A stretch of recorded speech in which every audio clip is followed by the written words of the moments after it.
A 7-year-old boy refuses to sleep in his own room, insisting on guarding his little sister every night, terrified of what lurks in the shadows. At first, his parents think it's just childish fear, until the father sets up a camera and sees something no parent should ever witness. Listen to today's story until the end, because the truth is far more terrifying than any nightmare. Also, let us know where you're listening from. In the sleepy outskirts of Cold Hollow, Vermont, nestled among whispering pines and tangled lilac bushes, stood a weathered wooden house. The Whitaker family had lived here for 3 years. David, a practical man working as a factory electrician, his wife Karen, a part-time nurse at a rural clinic, and their 2 children, 7-year-old Ethan and 3-year-old Lily. Their lives were simple, filled with small-town rhythms and peaceful evenings spent watching the sun bleed across the treetops. But all of that changed the night Ethan began refusing to sleep in his own room. It began with a whisper, Ethan asking to sleep in Lily's room, saying he heard footsteps. David brushed it off as childish fear. But when Ethan insisted, night after night, and began sleeping curled up on the floor beside Lily's crib, the tension in the household grew thicker with each passing evening. What started as an occasional request soon became a non-negotiable routine. David began losing patience, while Karen's concern deepened. The soft creaks of the floorboards, the subtle hush in Ethan's tone, everything felt heavier, as though an unseen weight had settled into their home. Karen tried to soothe her husband's irritation. It's just a phase, she said. But David couldn't shake the feeling something was wrong. Ethan grew pale, his eyes heavy with exhaustion. Sometimes, he'd stare at the dark corners of the room too long, as if listening to something no one else could hear. One night, David demanded Ethan sleep in his own bed. Hours later, Lily's terrified cries shattered the silence. In the dead of night, David rushed into the room and froze at the sight before him. Lily was standing in her crib, face streaked with tears. Ethan stood rigidly in front of her, as if shielding her from some unseen force. His eyes were wide, unblinking, locked on a darkened corner of the room. "Please, Dad." "Let me stay," Ethan whispered, his voice barely audible but carrying a weight that felt far too old for a 7-year-old boy. There was no defiance in his tone, only desperation and something that felt eerily like fear laced with duty. David relented, but he stayed up, uneasy, staring into the shadows where Ethan's gaze had landed. The air felt heavy. That night, sleep never came.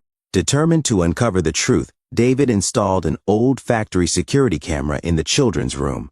The next day, he watched the footage. At 2:17 a.m., something moved, a shadow sliding from the ventilation grate toward Lily's crib. Ethan sat up, shielded his sister with his small body, and stayed frozen until it disappeared. David's blood ran cold.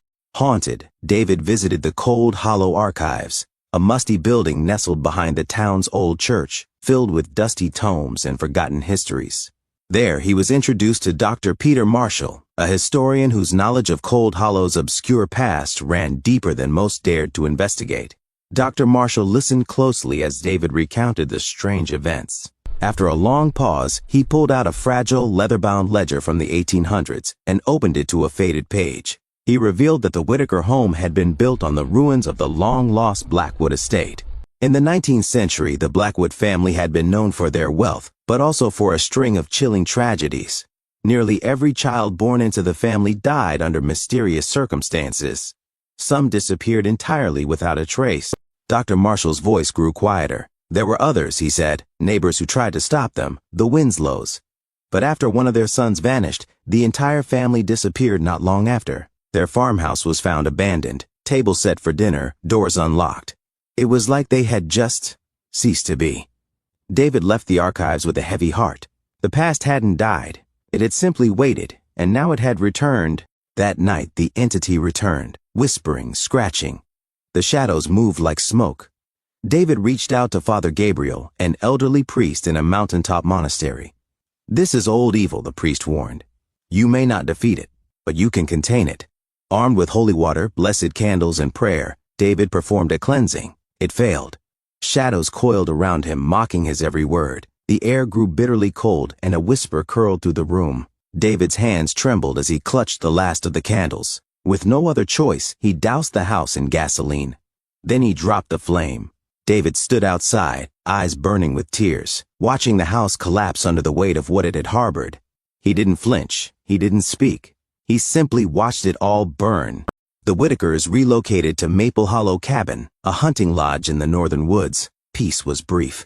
Lily began whispering to an unseen sister.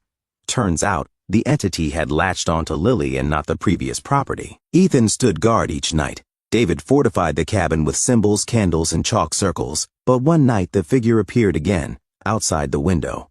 Long-limbed, faceless. It couldn't enter, but it was watching. Back in town, Peter Marshall uncovered an ancient symbol used by the Winslows to bind evil. David recreated it with chalk, meticulously copying the intricate lines he'd seen in the historian's book. He placed the symbol near an old rusted ventilation shaft, exactly where he believed the last lingering trace of the Blackwoods still clung to this world. He completed the ritual, whispering the ancient prayer Peter Marshall had unearthed in a crumbling manuscript. For a long moment, nothing happened. Then, the lights flickered. David stood his ground, heart pounding, ready for a retaliation that never came. But nothing emerged.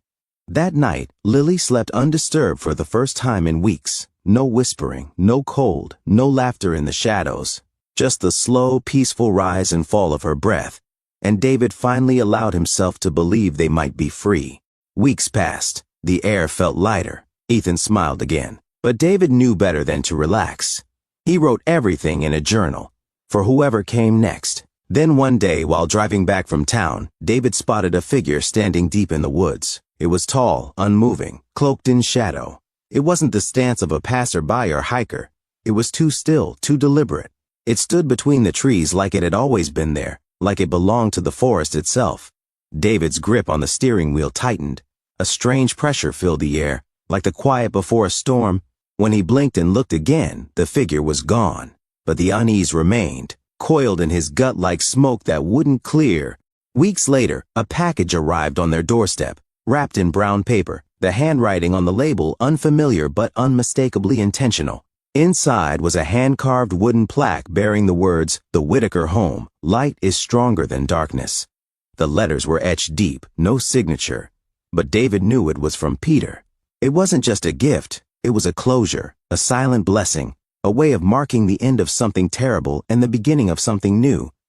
That night, the family gathered by the fire, the warmth flickering across their faces. Karen leaned into David's shoulder, Lily nestled in his lap.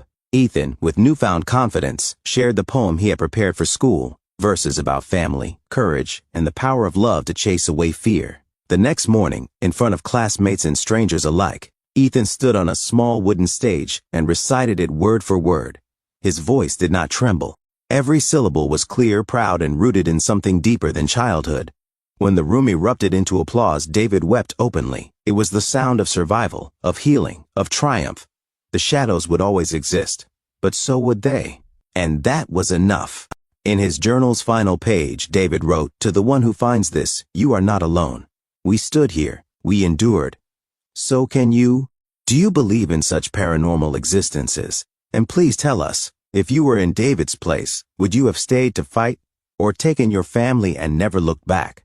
Let us know your honest thoughts in the comments below, and thank you for listening to Storyline Narratives.